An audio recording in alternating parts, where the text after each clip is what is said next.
اعوذ باللہ من الشیطان الرجیم بسم اللہ الرحمن الرحیم۔ تو معزز سامعین، السلام علیکم ورحمۃ اللہ وبرکاتہ۔ آج ہمارے اس درس میں کچھ احادیث اور قرآنی آیات ہوں گی، تو شروع کرتے ہیں۔ ترجمہ بول رہا ہوں سورہ احقاف کی آیت نمبر 5 اور 6 کا۔ اور اس سے بڑھ کر گمراہ اور کون ہوگا جو اللہ کو چھوڑ کر ایسوں کو دعا کے لیے پکارتا ہے جو قیامت تک اس کی پکار نہ سن سکیں بلکہ اس کے پکارنے سے بے خبر ہوں، اور جب قیامت میں لوگوں کو جمع کیا جائے تو وہ ہستیاں اس کی دشمن ہو جائیں اور اس کی عبادت پکار سے، یعنی پکار دعا جو عبادت ہے اس سے صاف انکار کر جائیں۔ اچھا، ایک اور آیت مبارکہ ہے سورہ انعام کی آیت نمبر 17۔ اور اے بندے، اگر اللہ تجھے کسی تکلیف میں ڈال دے تو اس تکلیف کو دور کرنے والا کوئی نہیں مگر وہی اللہ۔ اور اے بندے، اگر وہ یعنی اللہ تجھ کو کوئی فائدہ پہنچانا چاہے تو وہ اللہ ہر چیز پر پوری طرح قدرت رکھنے والا ہے، قادر ہے اللہ۔ یہ میں کچھ حدیث اور قرآنی آیات نوٹ کی ہیں یا آپ لکھ لیں بے شک۔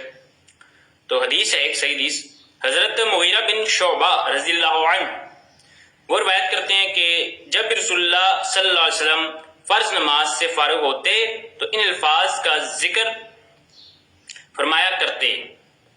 کون سے الفاظ ہیں؟ اللہم لا مانع لما اعطیت ولا معطی لما منعت ولا ينفع ذل الجد منک الجد۔ اچھا، ترجمہ، اے اللہ، جو تو عطا فرمانا چاہے اسے کوئی نہیں روک سکتا، کوئی بھی، اور جو تو روک لے اسے کوئی عطا نہیں کر سکتا، اور کسی کی دولت و منصب اسے تیرے عذاب سے نہیں بچا سکتی۔ بخاری میں اس کا حوالہ کتاب الاذان چیپٹر میں حدیث نمبر 844، اور مسلم میں بھی اس کا حوالہ موجود ہے۔ ایک اور حدیث ہے کہ حضرت عبداللہ بن مسعود رضی اللہ عنہ روایت کرتے ہیں کہ جب کبھی رسول اللہ کوئی تکلیف و پریشانی پہنچے تو آپ علیہ السلام کا جو تکیہ کلام جو ہوتا تھا وہ یہی ہوا کرتا تھا، یا حیو یا قیوم برحمتک استغیث، یعنی کہ اے خود سے زندہ ہر شے کو تھامنے یا قائم کرنے والے، میں تیری رحمت کے ساتھ تیری مدد کا سوال کرتا ہوں۔ اچھا، ایک اور صحیح حدیث ہے، حضرت اس کا حوالہ جو ہے وہ ہے المستدرک للحاکم میں کتاب الدعاء چیپٹر میں حدیث نمبر 1875، جلد نمبر 1 میں ہے، والیوم 1 میں۔ ایک صحیح حدیث ایک اور ہے، حضرت ابو ہریرہ رضی اللہ عنہ روایت کرتے ہیں کہ رسول اللہ نے مجھے نصیحت فرمائی، تم اپنے لیے نفع بخش شے کے حصول کی خاطر محنت اور کوشش کرو، یعنی کہ ظاہری اسباب جو ہیں، دنیاوی اسباب، ظاہری اسباب اختیار کرو۔ وَاسْتَعِنْ بِاللَّهِ، یعنی کہ ترجمہ اس کا کیا ہے، پھر اللہ سے مدد مانگو، اور کاہلی اور سستی نہ کرنا۔ پھر اگر تجھے کوئی نقصان پہنچے تو ایسے مت کہنا کہ میں اس طرح کر لیتا تو ایسے ہو جاتا، بلکہ یہی کہنا کہ جو اللہ نے مقدر کیا اور جو اس نے چاہا کیا، کیونکہ اگر مگر شیطان کے اعمال کھول دیتا ہے۔ مسلم اس کا حوالہ ہے کتاب القدر چیپٹر میں حدیث نمبر 6774۔ اچھا، ایک اور صحیح حدیث ہے، حضرت ابو ہریرہ رضی اللہ عنہ روایت کرتے ہیں کہ رسول اللہ نے جاسوسی کے لیے 10 آدمیوں کی ایک جماعت روانہ کی اور ان پر عاصم بن ثابت انصاری رضی اللہ عنہ کو امیر مقرر فرمایا۔ جب وہ عسفان اور مکہ کے درمیان پہنچے تو بنو لحیان کے 100 تیر اندازوں کا لشکر روانہ کیا جو ان کی کھوج لگاتا ہوا وہاں پہنچا اور ان پر تیر برسانا شروع کیے۔ اس پر سیدنا حضرت عاصم بن ثابت انصاری رضی اللہ عنہ نے عرض کی، اللہم اخبر عنا نبیک صلی اللہ علیہ وسلم، ترجمہ، اے اللہ، ہمارے حال کی خبر ہمارے نبی علیہ السلام کو فرما دے۔ پھر وہ 7 لوگ شہید کر دیے گئے اور باقی 3 کو قید کر لیا، اور ان میں سے بھی 2 شہید کر دیے گئے۔ بخاری میں اس کا حوالہ ہے کتاب المغازی چیپٹر میں حدیث نمبر 4086۔ ایک اور صحیح حدیث ہے، حضرت انس بن مالک رضی اللہ عنہ وہ روایت کرتے ہیں کہ رسول اللہ کی خدمت میں کچھ لوگ حاضر ہوئے اور عرض کیا کہ ہمارے ساتھ کچھ لوگ بھیجیں جو ہمیں قرآن اور سنت کی تعلیم دیں۔ تو آپ علیہ السلام نے 70 انصاریوں کو ان کے ساتھ روانہ کیا جن کو قرہ کہا جاتا تھا۔ ان لوگوں نے 70 انصاریوں کو منزل پر پہنچنے سے پہلے ہی شہید کر دیا، 70 لوگوں کو، قرہ کو۔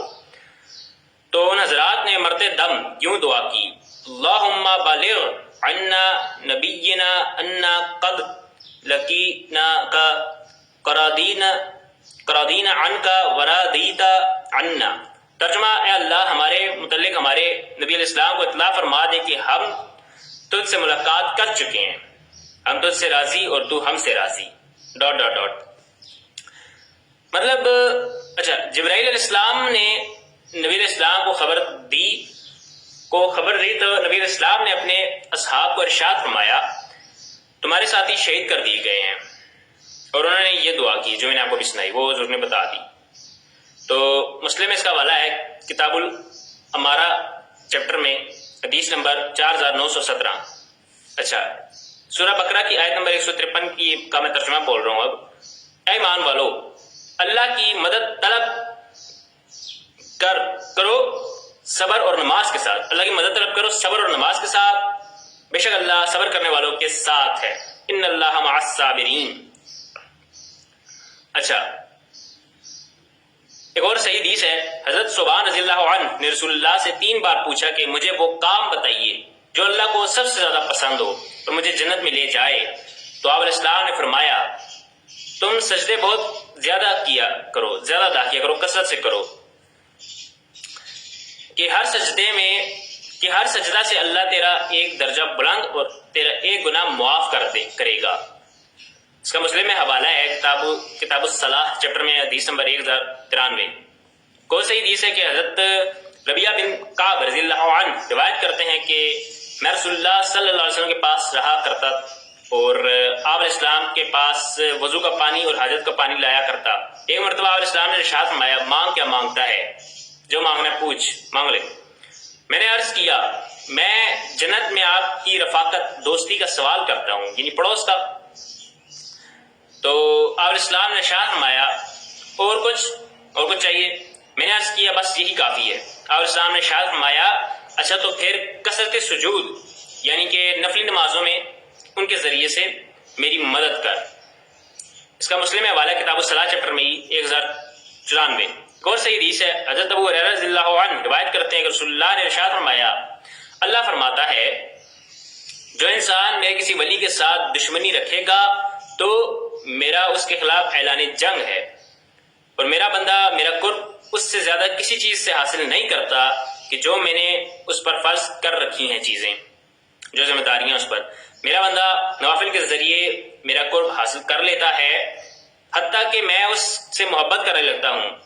جب میں اس سے محبت کرنے لگتا ہوں تو میں اس کا کان بن جاتا ہوں جس سے وہ سنتا ہے، اور اس کی آنکھ بن جاتا ہوں جس سے وہ دیکھتا ہے، اور اس کا ہاتھ بن جاتا ہوں جس سے وہ پکڑتا ہے، اور اس کا پاؤں بن جاتا ہوں جس سے وہ چلتا ہے، اور اگر وہ مجھ سے کوئی چیز مانگتا ہے تو میں اسے عطا کر دیتا ہوں، اور اگر وہ میری پناہ طلب کرتا ہے، مطلب کسی دشمن کے مقابلہ میں میری مدد طلب کرتا ہے، میری مدد طلب کر رہا ہے، میری پناہ طلب کر رہا ہے، میری مدد طلب کرتے ہوئے میری پناہ طلب کرتا ہے کہ میں اسے کوئی پروٹیکشن مطلب دوں، تو میں اسے اپنی پناہ دے دیتا ہوں۔ بخاری میں اس کا حوالہ ہے کتاب رقاق چیپٹر میں حدیث نمبر 6502۔ اچھا، اس میں ایک بات جان لیں کہ یہ جو کہہ رہے ہیں کہ اللہ میں اس کا کان بن جاتا ہوں، اس کا ہاتھ بن جاتا ہوں، اس کا پاؤں بن جاتا ہوں، اس کی آنکھ بن جاتا ہوں، تو ہرگز اللہ اس کے اعضاء نہیں بنتا، اور نہ ہی اس بندے میں کوئی صفات آ جاتی ہیں اللہ کی، یہ شرک ہو جاتا ہے۔ تو اس کا مطلب یہ ہے کہ اللہ اسے گناہوں سے محفوظ کر دیتا ہے، اس کا مطلب یہ بن رہا ہے اس کے اعضاء گناہوں سے محفوظ ہو جاتے ہیں جن کا ذکر ہے۔ اچھا، ایک آیت ہے، اے محبوب صلی اللہ علیہ وسلم آپ فرماؤ بے شک میری نماز اور میری قربانی اور میرا جینا اور میرا مرنا اللہ ہی کے لیے ہے جو تمام جہانوں کا پالنے والا ہے۔ اس کا حوالہ سورہ انعام میں آیت نمبر 162 ہے۔ اچھا، اب ایک اور آیت ہے، پس ان کا یعنی رسول اللہ صلی اللہ علیہ وسلم کا مددگار اللہ ہے، اور جبرائیل علیہ السلام ہے، اور مومنین اور اس کے فرشتے بھی ان کے مددگار ہیں۔ سورہ سورۃ التحریم میں اس کا حوالہ ہے، آیت نمبر 4۔ اچھا، ایک اور آیت مبارکہ ہے، اور اے محبوب صلی اللہ علیہ وسلم اگر وہ یعنی منافقین جو تھے آپ کو دھوکہ دینا چاہیں تو اللہ آپ کے لیے کافی ہے، وہی ہے جس نے آپ کی مدد کی اپنے سے اور مومنین کے ذریعے۔ اس کا حوالہ سورہ انفال میں ہے، آیت نمبر 62۔ اچھا، ایک اور آیت مبارکہ ہے، اور اے محبوب صلی اللہ علیہ وسلم جب آپ اپنے رب سے فریاد کرتے تھے تو اس نے آپ کی سن لی، فرمایا کہ میں آپ کی مدد کرنے والا ہوں 1000 فرشتوں کی قطار سے۔ اس کا حوالہ سورہ انفال میں ہے، آیت نمبر 9۔ ایک صحیح حدیث ہے، حضرت ابو ہریرہ رضی اللہ عنہ کہتے ہیں کہ رسول اللہ نے اس بات کی تصدیق فرمائی۔ کس بات کی جی؟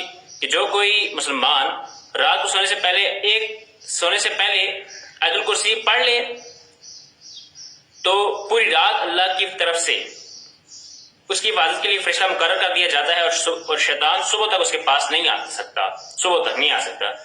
اس کے بعد شاید آج اس کے بعد سے وہ چلا جاتا ہوگا فرشتہ۔ تو بخاری میں اس کا حوالہ ہے، کتاب الوکالہ